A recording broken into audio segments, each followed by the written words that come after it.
how does understanding the way in which the biblical story coheres, culminates in the Messiah Jesus and his mission among the nations from Luke 24, how does that help us today guard against truncated or distorted gospel presentations? Well, probably the example that's going to come to lots of people's minds is a prominent pastor a few years ago who called people to unhitch from the Old Testament.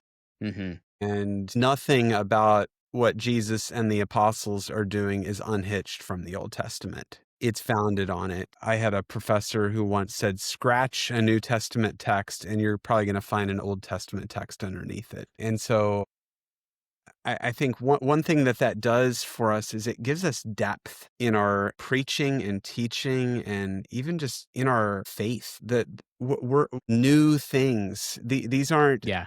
the kind of new teachings that people in Athens were interested in.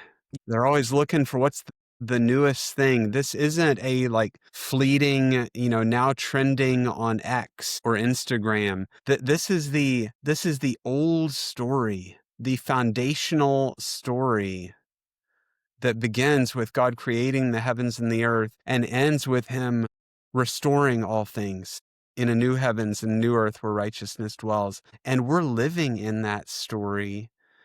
And when we understand what God has done and what he has promised and how that gets fulfilled in Jesus and in our day as we go out in his name, we have confidence that that mission is going to succeed. And that because what God has done because he's been faithful and true in the past, he will be faithful and true into the future, even into the hardest moments of our lives.